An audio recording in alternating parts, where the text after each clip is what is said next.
Hello, I'm Adam Pacitti from Cultaholic Wrestling, and you are watching Tom Talks Rubbish. It's the place for interviews, wrestling reviews, and so much more.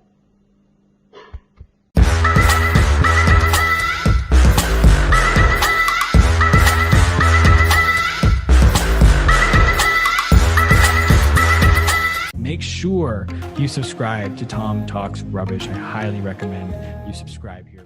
What's going on, guys? It is your boy, Tom Talks Rubbish, and today I'm back with another interview. This time, I'm joined by another member of the Cultaholic crew, Mr. Andrew Hodkinson. Oh, you nailed it. You did it. Thank you for having me, Tom. It's a pleasure take, to be here. You got it. We nailed it. Just to peel back the curtain, this is the second time we're trying to record this, isn't it? It is, yeah. We had some internet hiccups, didn't we, Tom? But we're getting there now. Yeah. We always do, right? We do. That's it. It's consummate professionals is what we are. I'm a lot of things, man, but a professional is not one of them. Oh, give over. You got to give yourself some credit. Nah, man. So to start at the beginning of your story, How did you get involved with Cultaholic? Because correct me if I'm wrong, you had no professional affiliation with What Culture, right? No, I had nothing. I had no editing experience or anything, Tom. And I just quit my job. I was working at Tesco, was there for nearly 5 years, and decided I wanted to change. I wanted to do something different, and knew after watching the boys at What Culture and Ben and Peter at What Culture and everything, I was like, I want to get into editing. I want to get into making content for YouTube and stuff. And on the off chance, I went on Cultaholic's website and saw that they had a position for a freelance editor. So I applied, never edited before in my life, and don't know how I got the job, but Tom, I got the job, and I'm very thankful because it's changed my life immeasurably. It's been phenomenal. But yeah, I got very lucky. Basically, Tom. I think that's what happens with YouTube in general. Yeah, definitely. I think if you're passionate though, and you put yourself into something, you can. It sounds corny, but you can achieve anything, I think. Yeah. So just to obviously, so you say you had no editing experience, right? As someone that doesn't enjoy editing, because I don't enjoy it. Yeah. That's why I farm it out to other people, like your good self, who's editing this for me, by the way, and the amazing Tyler from Last Man Standing. Make sure you guys check them guys out while you're there. What was I going to say? Where did your thing of I want to be a video editor come from? It came from, at that point, not thinking I'd be very good at doing the presenter sort of side of things. And I was like, I would just like to be able to, I'm a big fan of things like animation and stuff. So like all the old Wallace and Gromit, things like that, and stop motion. Yeah, I know. And I was like, if I could apply that into sort of YouTube editing and just make silly, daft edits, then I would be very happy. And if that makes other people happy too, then I'm like, I'm off to the races if I'm able to do that. And that's basically where it came from. I just wanted to make silly videos that people could enjoy and just forget about whatever it is. If they're having a rubbish day or something, they can just forget about it, like 10, 20 minutes, and just watch some absolute tosh, basically, Tom. Some absolute blowing rubbish. But a lot of it just came from my love of animation and things like that. So okay, so I didn't expect to go to this so soon, but we're there, and that's how the conversation's gone. So do you know what I mean? Like, I know what you mean. Where did the moment come then that you were like, I enjoy editing, don't get me wrong, but where I want to do some on camera stuff? So where did that come? So that's a good question, Tom. That wasn't really anything from my end. It was more, I was very happy just doing editing and things like that, and Twitch on the occasion and stuff. And Adam was like, we're gonna put you on news at some point. And I'm a very nervous and shy person, Tom, which you might not come through. Yeah, oh my God, very nervous and shy. Doesn't at all, man. Well, I'm glad. But Adam was like, yeah, we're gonna put you on camera and stuff. And I was like, wow. And my heart just started going. And I never thought it would be anything that I'd be interested in doing. I was always happy just being behind the camera and stuff. But I'm glad that I've been given the opportunity because honestly, I love it. It's nice to bounce off other people. It's nice to bounce off the other presenters and stuff. And yeah, like here we are since maybe November or December of last year being on camera. And was it the NXT reviews? It was first, no, was it news? It was a news video. I think somewhere in November. And then I had the privilege of being able to sub for Tom on the NXT reviews, which ran a little bit longer because I've no experience in doing all this stuff, Tom. So I was a bit nervous, but we got there in the end. You know. Well, I was just gonna say this because I feel like that's how I always feel weird saying friendship, but you know what I mean. Yeah, I know what you mean. I'd say it's a friendship. It's a friendship. Yeah, our friendship on YouTube came about because I saw your NXT review. Yeah. And you'd said in the interview how nervous... interview? No, that's what we're doing now. In the video, how nervous you were. Yeah. So I just reached out and said, I've just started my YouTube channel. Mm-hmm. I know how nerve-wracking solo videos can be. Yeah. Props to Andrew. Oh, Tom. And then props to you though for doing this all the time. Like you're much braver than I am. Let me say that. Then you said some very nice complimentary things about moi, didn't you? I did. Well, that's because they're all true. Oh well, thank you. But it was like, you know what? I'd love to have him on one day, and just so that's how this sort of happened. Yeah, that is, and like I said before, thank you so much for having me on. It's honestly a privilege because you've just been going from strength to strength with each interview you've been doing, and to see your confidence grow has been phenomenal, and to see the guests that you've had and all the different sort of coverage you've done with all the NHS worker things, and then also the wrestling side of stuff too. You've really blossomed and covered a lot of different fields, which is really nice to see. So give yourself a pat on the back. Give yourself a pat on the back, Tom. Yeah, I can't do that. My arms don't bend far enough. But would you? My question is, and I think I know the answer. If Adam said we're going to take you off camera now and just go back to exclusive editing, would you be happy with that, or would you be like, oh? I think, to be fair, Tom, I wouldn't bat an eyelid. I'd be happy with that. Personally, I don't think I'm fantastic on camera. The other guys are so much more natural, so much better. So if he did that, it comes with experience, though, man. It does. That's very true. You've only been doing camera for less than a year, so you've got to give yourself a break there a little bit, I think. Well, that's very kind of you to say, and a lot of people say that to me too. I can be very self-deprecating and very down on myself, Tom. But at the end of the day, you're very right. You're very right. It's only been for not even a year yet, but we're closely approaching that. And I think you're right. It just takes practice. It just takes practice, Tom, and we'll get there. So. You've never really answered my question. Would you be okay with it, or would you be a bit like fine? I'd be fine. I mean, part of me would be like, oh, but if I still got to do the Twitch stuff, I'd be happy with that.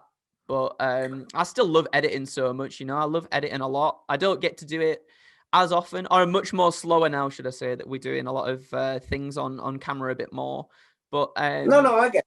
Yeah, but I guess more like with the storyline stuff and the kind of like the we're gonna get into that. We're gonna get into that. Okay, well, with that sort of stuff, I would be a little bit sad. Yeah.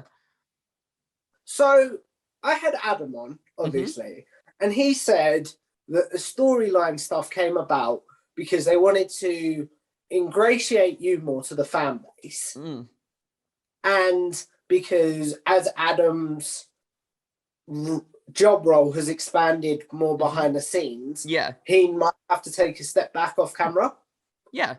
How was it pitched to you then that we're gonna be feuding storyline? It was very much just that. It was very much just a conversation of Adam's an incredibly busy person. He does a lot behind the scenes that a lot of people don't see, and it's hard for him to sort of keep up with everything because he's got so much other stuff to keep up with and keep on top of too, to keep us all in a job and to keep us all safe and secure where we are. So it was kind of just like, I'm going to take a step back. Let's do this storyline together and see where it goes. Like the Cultaholic family is so nice in that they're very accepting and very warm. Because I know like a lot of YouTube sort of places can get a bit. When you change the status quo, they don't like. Exactly, that's it. That's exactly what I was getting at. When you change the status quo, they don't like it, and I completely get that as well. I completely get that because it changes the dynamic somewhat too. But Adam was incredibly helpful, and I think that was the best thing for me because everybody loves Adam so much. So to be on camera with Adam, that takes the edge off quite a lot. Adam did pretty much all the work in that whole entire thing there. I just stood there and took a picture to the head, Tom. That's all I did. I'm not normally a fan of storyline. I feel like sometimes it takes away from the content. Yeah. Like, just my opinion. Mm-hmm. Like, fair enough. If people like it, that's their opinion. Do you know what I mean? Yeah, definitely. Everybody's got their own preference, don't they? And you don't have to like everything. That's the thing there. No. So, but you are such a nice person that I did find myself rooting for you more. So give over. That's very kind of you to say. Thank you very much. I still feel. Do you know what I mean? But yeah. Did you have any reservations about doing it? Because obviously the Adam versus Adam is what made them famous. No, I didn't have any reservation. I think the reservations were probably more so just from my own personal sort of self-doubt more than anything. That's where that came from. Yeah, insecurities and things like that. Just a little bit worried because you're up there with the Charisma King himself. You got Adam Pacitti there, and then he plays himself down on camera. He's amazing. He's incredible. He's amazing on camera. He really is. Yeah.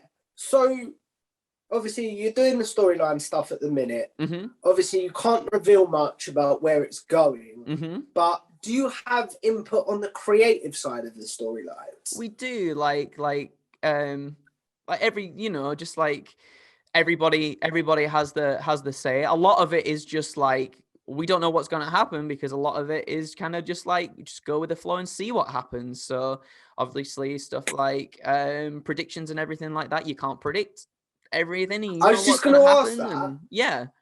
I was just going to ask that. Like, I don't want to use the F word, but are the predictions, what's the word I'm looking for?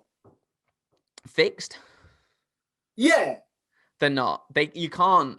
I mean, it's how can you do that when it's such it's just like it could be a snap decision. Vince McMahon one day could be like, I want that person to win. Next day he could be like, no, we're switching it like 5 minutes before. Anything can literally happen. So there's none of that Fair there. enough. Obviously more like the suspension thing and everything that we did. That's obviously something we have creative input in, but yeah, sometimes you just got to go with the flow and see what happens, which is one of the most fun aspects about the job too, because you never know where it's going to go. So with never knowing what's going to go down, mm-hmm. like, have you had a storyline planned out where you're like, we thought we were going to go this way, but then Vince McMahon went one way? Am I peeling the curtain back too much? I don't think you're peeling the curtain back too much. I don't think there's been anything sort of like that, because like we said, we kind of go like point to point. There's no sort of like, it's not planned out so far in advance that we've kind of like got, well, this person's going to do this and this and this and this. It's not like that. I'll put it this way. It's not planned out till Mania then, right? What? No, it's not. It's not planned out. Nothing like that. So yeah, we just go from point to point, see what happens. And that's the best way to do it because it's unpredictable that way, and you don't know what's going to happen. And it's very much the same as wrestling in that aspect. Like sometimes you think it's going to go one way and then it just doesn't. And I love that about the job. I love that unpredictability. You wake up every day, Tom, and you're like, what's going to happen today? And that's nice to have that. Yeah. So obviously we talked about you being on camera and stuff, but like, did you have any like backlash to being on camera? Like, I know you talked about a little bit, but did you get a lot or not really? Initially, I didn't get a lot, and I still don't think I get a lot to this day. I'm very thankful that everybody's so kind and so nice, and you get the odd comment, as anybody does. Anybody, I think, any sort of personality on the internet does get the odd comment. And those are the ones that always get you for some reason, you know. Those are the ones you always fixate on. There can be 1,000. You're not one of those people, because I do this. I scroll through my comments looking for the bad. You look for the bad. I don't look for the bad ones. If I come across a bad one, then I'm like, oh, that sucks. But there's like 1,000, not even 1,000. Sorry, that's like a big ego thing there. But you see, there's many other ones. Yeah, I know of people being so nice, but it's always the bad one that gets you. It kind of like, it feels like they're tapping into your soul there, and you're like, oh no, I don't like that. But in reality, a comment like that is so inconsequential, because so many other people, you're making so many other people's days better. I'm not just speaking about myself, by the way, just like in general. I know what you mean, though. Yeah. Content creators in general, you're making so many other people's days, that one comment like that is just someone who's probably wishes they're in the position you're in, and is just angry at the world for whatever reason, and just letting out some repressed anger or something. But yeah, you know, so everybody's been so comments nice. affect you? Yeah, definitely. I mean, I think you've got to have a heart of steel if they don't. Sometimes you have to take it day by day. Sometimes, some days I can see a bad comment and I'll be like, that doesn't, not even phasing me, pal. And then other days I'll see one and I'll be like, that sucks very much. But again, as Adam once told me, it's inconsequential what people think. As long as you're enjoying yourself, as long as you're having a good time, and if the majority are enjoying what you're doing as well, that's what matters the most. So yeah. Yeah, we had a similar conversation when I had Adam on, like just how to deal with bad comments. Yeah. But obviously, and I said my interview was going to go all over the place. I do apologize. You were a Cultaholic fan beforehand. Yeah, very much so.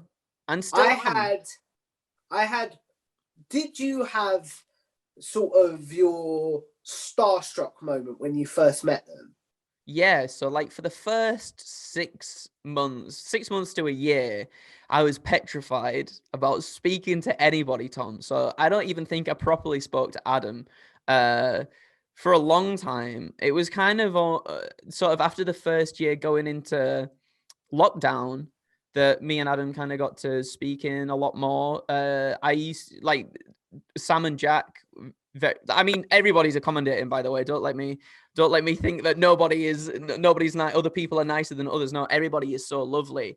But like, I used to go out with drinks with Sam and Jack after work and stuff to get to know them a bit more and things like that. But it wasn't until sort of later that I got to speak to Adam. But yeah, the Starstruck moment never went away for a long time. And I was like, oh, I'm going to get kicked out in 6 months because I'm too starstruck almost, you know. It's a strange one. But when you're here and you're just working with them, they're just regular people, you know. They're just regular people, just like everybody else on the planet. Yeah.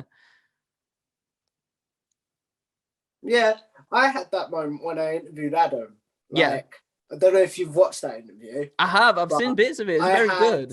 If you watch oh, thank you. But if you watch the first 10 minutes of it, I had to calm the F down because I was so like, wait, that's Adam Pacitti. Like, how is this happening? Do you know what I mean? It was the other way around, Tom. For him, he was all starstruck about seeing you. That's what it was. Yeah. He was so great. I don't know if we mentioned it in this recording because we've recorded it twice, haven't we? We have. But he was so nice about the way he set that up for me. And all of you have been so nice about, yeah, we can send the file over to you. Like, we understand your work in progress. I mean? Yeah. Well, that's it. You know, we just like to... So I have just got to... Oh, are you still there, bud? Yeah. There he is. There he is. Yeah, no, everybody's been so you're very supportive of what we do, and we just want to give something back, to the people that give us so much. And yeah. Yeah, I appreciate that. But so like, what were some of your Cultaholic series before you started working there? As in, like, what did I used to watch and stuff? What did you watch? Graded was a great way to keep me up to date with all the stuff, because I dropped off wrestling for a very long time. And when I got back into We're going to get into your wrestling fandom in a minute. Okay, lovely. But yeah, so graded was a big one. Obviously, reactions and stuff like that was always funny to see. The list content was always really good and really funny. Like, people always put their own little caveats and stuff and little flares in there, which are really cool. Which is nice. I don't think caveats was the right word there, but little flares. I know what you're trying to say. Yeah. Well, yeah, it doesn't matter. We'll put other words in there and there'll be different things, but we all know where we're going. Everything about Cultaholic was so entertaining, and obviously it was those core people that were at What Culture that made it so entertaining as well. So when they broke off to do Cultaholic and stuff, like, it was a no-brainer to follow them and keep enjoying the things that they were putting out. Yeah. So what has been the moment that you're like, how do I get to do this job every day? The moment was when, I mean, the thing was obviously when I first got the freelance position, that was it. And I know it was only freelance, but at that point, because I'd quit my job and I wasn't in a job for a good few months, like, that was the money coming in. And I was like, I get to wake up and I get to watch wrestling and I get to edit silly, not necessarily silly, like the information. I know what you mean. You get to edit like lists. Yeah, exactly. Like the information in the videos. About something you're passionate about. Yeah, exactly. That's it. And the information in the videos is always very informative and really cool. But like the talented writers, Jack Atkins and everybody else on the team, they always put little funny things in that make it fun to edit too. Like just little silly little bits, silly little jokes and stuff that always are a pleasure to edit. And yeah, getting to wake up every day and be able to do that, it's just a blessing. It's insane. I still can't believe it to this day. You've earned it, man. So Thank you. I think, do you think that'll ever go away, your enjoyment of wrestling or your enjoyment of Cultaholic? I don't think so. I mean, this is literally a dream job. I don't think that's ever going to go away, you know? We all have busy days. We all have busy days where we're like, oh, we've got so much to do. But at the same time, it's like, guess what? We got all this awesome stuff to do. And I could have never have done that if I was still working at Tesco. So I'm very, very blessed and very honored. So I don't think it's ever going to go away for me at all. With that being said, do you find that your enjoyment of wrestling has gone away because you're working on it so much? I think if anything, my enjoyment for wrestling has just improved so much more, because now, whereas I might not have known about so many other indie promotions and stuff before, now I know there's all these different kinds of wrestling. Like, obviously now we've got AEW, we've got GCW, Impact, Ring of Honor, all these other places that you can go to. I know a lot of people always come back to WWE, but if you don't enjoy that product, there's so much more out there that you can enjoy. Yeah. So, and for me personally, it's just enhanced my enjoyment of wrestling. Yeah. So what was I going to say? Like, because what I mean though is I had Mitch on recently and he said, like, it's constant. You can't switch off from it. Like, so I suppose what I'm asking is, can you still watch wrestling for fun? Yes, definitely. For example, the other weekend I watched GCW Homecoming. It's very much different, I think, for the news editors and the writers, because they always do have to be on, because if something breaks at, like, I don't know, 2:00 in the morning, they're probably getting pinged about it, having to write stuff up and whatnot. Yeah. Whereas for editors and stuff, it is a little bit easier for us in that sense, in that once our day is finished, we get to go home and we can watch whatever we want to watch. We want to watch a movie, let's watch a movie and stuff, and we don't necessarily have to worry about the new side of things. So there's very much of a difference there. So obviously you were a wrestling fan before joining Cultaholic, right? Mm-hmm. Yeah. So where did your wrestling fandom come from? I just from watching, I remember when I was much younger, we used to have I never had Sky or anything like that, so I used to watch WWF Heat on a Sunday on Channel 4, and my cousin used to have old wrestling videos and stuff like that, so I just used to watch those when I go around to his house. And yeah, Heat went off the TV for a little bit, so then it was through my best friend when I was a young boy called Mark at the time. He used to just like let me borrow his DVDs and his videos and stuff, and that's where I caught up with everything. And yeah, where sort of just like my love of wrestling grew. Because what era are we talking about here? So we're talking obviously Heat time was Attitude Era, so like sort of still in the Attitude Era, but slowly preaching towards where we got to like the invasion angle. 2002 sort of thing? Yeah, like the invasion angle, and then going into the Ruthless Aggression era, and then Ruthless Aggression is where it very much all kicked off for me, and that's what I grew up watching. Yeah. Because me and Mitch had this conversation when I had him on recently. I think the Ruthless Aggression era is very underrated. I mean, it's an incredible era because we get to see WWE almost start again, because they've not got The Rock and they've not got Stone Cold Steve Austin, and they're starting to build stars like Cena and Batista, and to see them go from where they were before and then finally getting the World Championships at WrestleMania 21 and just seeing them as stars grow was it was really refreshing and really, really, really cool to see. Mm-hmm. So, like, you said you dropped off for a long time. When was that, and what brought you back? That was about, I must have dropped off around 2008, 2009. And then Why did you drop off, out of curiosity?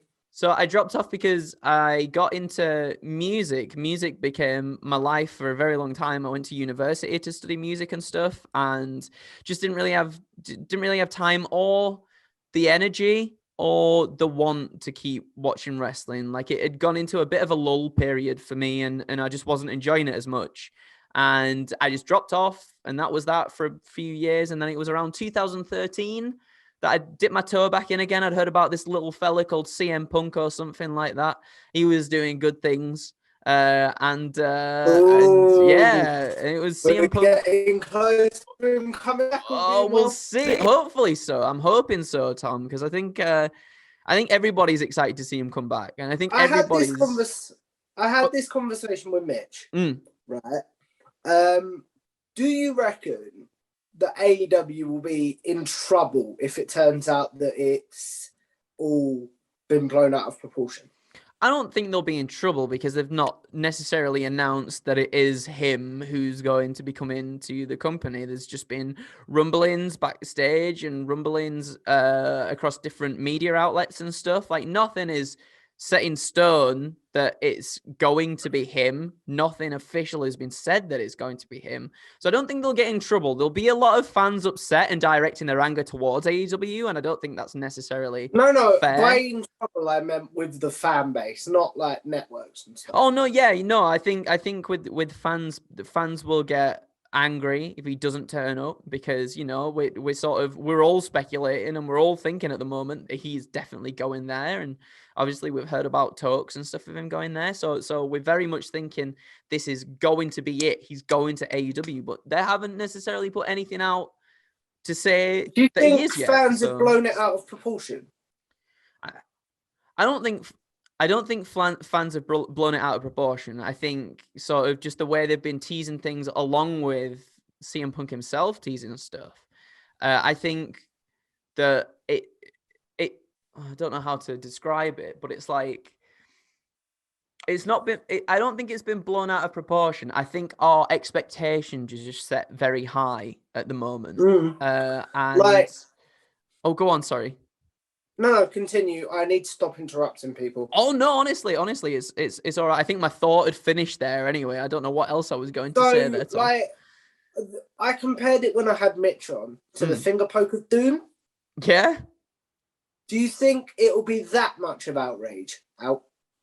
I mean, it probably would be, wouldn't it? You're in, especially with the Rampage being in Chicago, and it's kind of like expected to be the point. By the time this goes out, Rampage would have debuted. By the way. Wow! Oh yeah, of course, Kenny Omega wrestling on the first episode of Rampage. Is he? Yeah. We don't know his opponent yet, though, so that's going to be pretty exciting. Breaking news for me. Well, there you go, Tom. Get on it. I didn't know that. Yeah, you got big old Kenny Omega. He's doing the wrestles. Watch Rampage now. Oh, it'll be fun to see anyway. See what they do. See if they do anything differently to Dynamite. I wasn't planning on watching it.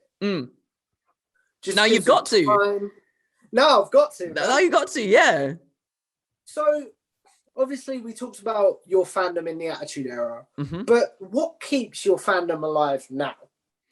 The fact that there's so many different variants of wrestling. We got many different companies now. As we were saying, AEW, New Japan, GCW, Impact, Ring of Honor, and they all bring something different to the table.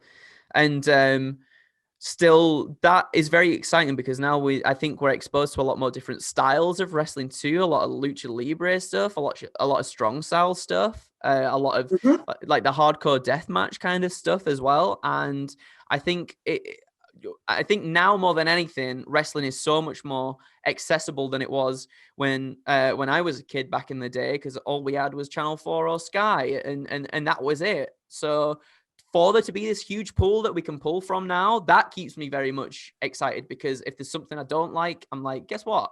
I'm just going to switch over and going to go watch something on YouTube for a little bit. Does like your job keep you engaged as well? Yeah, definitely. Like the list stuff helps a lot, because we get to go through all these different things and try all these different matches and find out new things that we didn't know had happened and stuff like that. So that's always very exciting.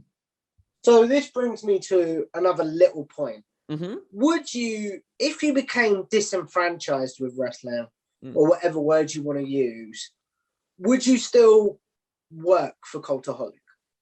I mean, I think I would, because the stuff, even just like the list making aspect, the hosting, all those kinds of things still keep me engaged enough, and the people that we work for still keep us so excited as well.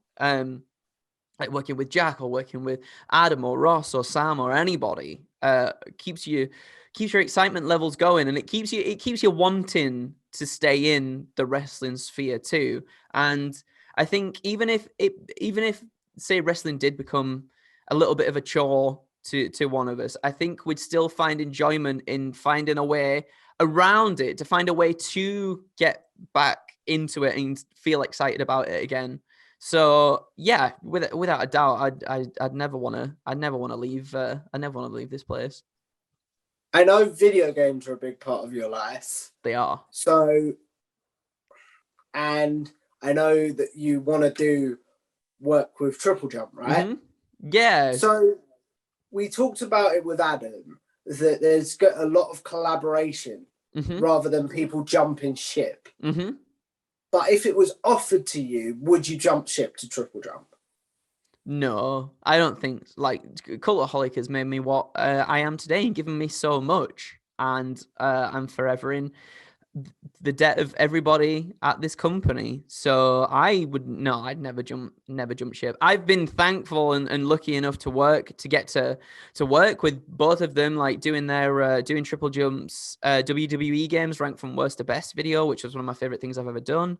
And also getting to I did some like streams over Christmas for them, because I wasn't able to go home for the pandemic and stuff. Which was really nice. Like, still being given the opportunity to work with both sides has been fantastic, and both sides have been very supportive about it as well, which is awesome. I couldn't never thank them enough, and it's been nice to be able to dip my toe into both pools, which is good. And yeah, I'm just very lucky. I am very lucky, Tom. Yeah. So we won't ever see like a big, or you in a big puffy vest, Lex Luger style, walking on triple jump. No, none of that. No, no Scott Steiner, not Scott Steiner, sorry, no Scott Hall at WCW just coming down with me jacket on, cutting a promo. None of that. There'll be none of that. No, I will forever be firmly within Cultaholic. So, yeah. Fair enough. So, I'm trying to think. Like, obviously, your wrestling fandom's a big part of you, but what's your favorite match of all time and favorite superstar of all time? My favorite match of all time, Tom, is the Triangle Ladder match at WrestleMania 16 between the Hardys, the Dudley Boys, and Edge and Christian. And that was the match that got me into wrestling. Oh, was it really? It was, yeah. That was like the first big proper match that I saw. So that got me into it. And then from that match, Jeff Hardy is my favorite wrestler of all time. I just love how high flying he is. I love how innovative he is, how mental he is. Like, I always wanted to be like him when I was a kid, just like trying to flip off everything and do stupid things that I shouldn't. That doesn't sound right. That doesn't sound right. No, because it could look like you're trying to get. Try and flip off yeah, no, I mean, okay, jump off everything then. We'll get there eventually. Yeah, you know what I mean, though. I know what you mean. That's just my childish side coming out a little bit there. But yeah, so obviously recently you have had a punishment take place, right? Yeah. So was there this? Obviously, you enjoy the storyline stuff. Yeah. But do you feel like punishments are an important part of it? I think definitely. I think there has to be some consequence to certain things in the Cultaholic universe, and the punishments are a big part of that. And I think they're a big part of what keep people engaged as well in the content. And yeah, I think they're very important, at least. Anyway. Fair enough. So, like, you say your favorite match is the Triangle Ladder match, but what's your favorite pay-per-view of all time? Well, my favorite pay-per-view of all time. Is that a hard question? It's a hard question, but I think from being a kid, maybe. Can I have two options? Yeah, being go on. Kid, then not current day. That's the wrong word, but you know what I mean. Yeah, no, a bit older. Yeah, a bit older. So from being a kid, I'd definitely say WrestleMania 21. Because I remember that being the first WrestleMania that I stayed up to watch. My favorite Mania of all time, funny enough. Is it really? Awesome matches on it. You got Eddie versus Ray. Very similar to yourself. It was the first pay-per-view. No, it was the first Mania that I had. I didn't stay up for, but it was the first one I had on DVD. Yeah, I remember having the DVD for it too. I love it so much. The DVD had gone all funny where I watched Kurt Angle and Shawn Michaels so many times. Oh, that match is so good, though. How could you not? How could you not rewatch that? I love that match. It's amazing. Like, yeah. So, and what about recently or current day? More recently, I guess I really enjoyed NXT TakeOver Chicago in 2017. So you got the one where Ciampa turned on Gargano? Yes, I think it was. And we had like Pete Dunne versus Tyler Bate as well for the UK Championship. It was one of the greatest matches I think I've seen in a very long time. At that point as well, because I was only just getting back into wrestling a little bit more and started delving into NXT. And to see those two just British boys going at it, I was like, "Oh, this is lovely." Are they from? No, they're not from your area, are they? No, they're from Birmingham. They're from more. Yeah. I think Birmingham's from more Tom's the Midlands area, aren't they? Yeah, from Tom's neck of the woods. Yeah. So what was I going to say? A very underrated commentary team for that match, by the way.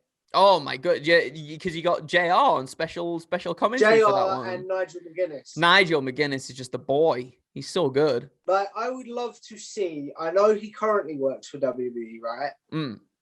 I'd love to see before JR retires or something. I'd love to see a full-time commentary team of Jim Ross and Nigel. That would be awesome. They really bounce off each other well as well. And Nigel, I feel like Nigel's a very underrated commentator. I think Nigel's one of the best out there. I think he's definitely my favorite. He's not play-by-play, is he? Color. That's the one. I guess not. So anyway, obviously that's your favorite match of all time. But like, what's your favorite video that you've either put together or been on? My favorite video that I put together was the every WWE game rank from worst to best that we did for Triple Jump. It was the longest one I've ever done. It was like an hour and 20 minutes, and I got to work over it over a couple of months. It was a big chunky one with lots of edits, lots of just nice animations and stuff that I might not have had the chance or time to have done before. So I enjoyed doing that a lot. Another one that I did for Cultaholic specifically was the Wrestling Road Stories. I think I did the third Wrestling Road Stories one with multiple strange things happening in that one that I love so much. It's pretty much just all animation, so I enjoyed that. Oh, I love doing that one, Tom. And I guess presenter wise and stuff, I really enjoyed doing I enjoyed doing the storyline stuff, and as weird as it sounds, I really enjoyed doing the punishment stuff as well. So yeah. So yeah, like obviously you get a lot of enjoyment out of your job, but if you were to, I don't want to say bad things about your job, but like one thing that people may not understand about your job sort of thing, and like the bad side of it, not bad, you know what I'm trying to say? Yeah. I mean, there's honestly, and I'm not just saying this either, there's honestly not a bad side to it. It can get very busy and very hectic sometimes. Things can change on the fly, which can sort of like not. I've found that since I've been doing content creating. Yeah, things just happen. I guess that's just life, and that's just being busy as well with work. And that's another thing that keeps it so exciting, though, is that you don't know what's going to happen, and I enjoy that. But I think one of the things that people might not realize is obviously working for YouTube, working as a YouTube channel, people kind of think that it's always like on, you're always sort of just like going all the time, but there's a lot of times where you just sat behind your desk and you're working really hard, not really saying anything or talking to anyone, you're just getting your work done. And a lot of it is that. A lot of it is also hard work. It's not just once the cameras have cut off, that's it, and you don't do anything until the next video. You're constantly always doing something. It's just a constant thing, and it's very rewarding at the same time, though. So yeah. So we've been going for about an hour now. Whoa, that's gone fast, that, Tom. Have we? Like somewhere around that, yeah. Because it's about 2:00, isn't it? Wow, so yeah, it's getting that way. I like to keep my interviews about an hour, so we'll wrap this up in a minute. Yeah, of course. Obviously, I want to say thank you for coming on, good sir. Thank you for having me. Thank you very much for having me. You're incredible, and you're doing incredible work, so please keep it up and keep doing what you're doing. I'm going to announce this now on video, but like you can hear, you may know, he may have said something to you. Okay. But next week, I'm recording an interview with Ross as well. Wow, no way. That's amazing. Oh, congratulations, Tom. Ross is so fun to talk to as well. I think you two are going to bounce off each other. Without sounding rude, if I could pick the Cultaholic guys that I wanted, it was you, it was Adam, and it was Ross. Bless you, Tom. And Tom, if I can get him to come on. Yeah. But I've done my 3 out of the 4 now. That's really sweet. Thank you so much. That honestly means a lot, Tom. You keep me very happy, and you make this job very exciting. And I feel like you and I will, like, I find it very hard to say nasty things about people, but like, so like me and you are a bit like, oh, just say something nice, man.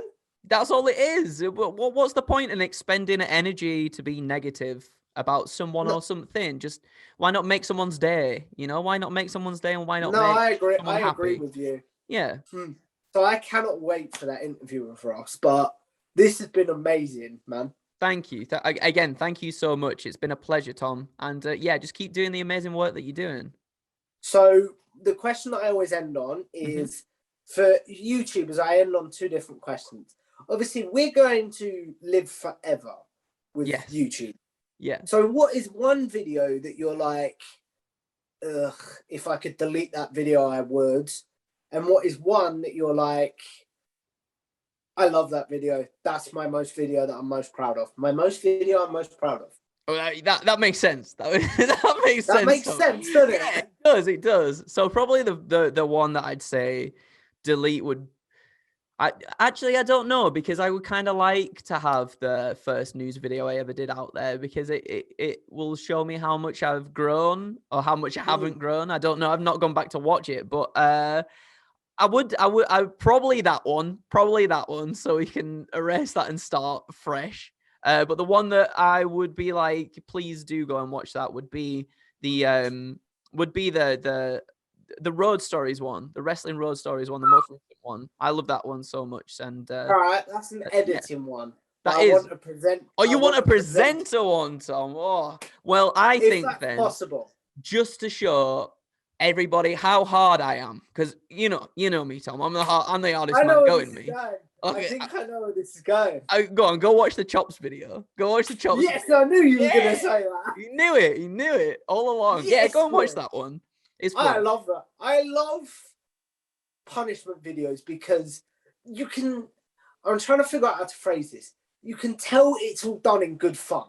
Yeah, without a doubt, it is all done in good fun. Like, you're not trying to obviously hurt each other, are you? Mm-hmm. No, of course not. I mean, with Chops, I kind of guess you might be, but how painful was Chops? It was pretty bad, Tom. It was pretty. My chest afterwards was in a state, but it was all right. It wasn't something that I couldn't handle. It was all right. Fair enough. So, and then the question that I always end on, and it's the most cliche question ever: where do you want your role in Cultaholic to be in 5 years, or where do you see yourself in 5 years? In 5 years, I hope to very much still see myself here. I would very much like to do more on camera stuff. I would like to get better at my craft. I find it hard to articulate words and things sometimes, so I want to get better at being able to speak. It's hard when you've got a Yorkshire tongue in your mouth. Words don't come out right, Tom. Mate, I'm an Essex boy. I know the feeling. But yeah, in 5 years, hopefully very much still here at Cultaholic, thriving, and hopefully just seeing more and more wonder. We've got so many talented people behind the camera. I want to see them flourish too, because they're all super entertaining and super lovely people, and want to see just more people come into the whole Cultaholic sphere as well. That would be incredible. So yeah, just more, just I want to just see Cultaholic expand, Tom. You want to see it grow, basically. I do, definitely. I think that's a beautiful way to end it, man. Amazing. Again, I want to say thank you for coming on, mate. Like, I feel weird calling you mate. It always feels weird, but that's what we are. We're pals now, buddy. We're pals. Yeah. Always been pals. I want to say thank you for coming on. If you guys like this video, please like, share, and subscribe. Obviously, go follow the Cultaholic boys and girls. Like, I always feel bad when I say boys, because there's girls. We got the whole covering the whole spectrum now, Tom. We're covering the whole thing. Saying. Go follow the Cultaholic crew, and I will see you in the next one. Bye.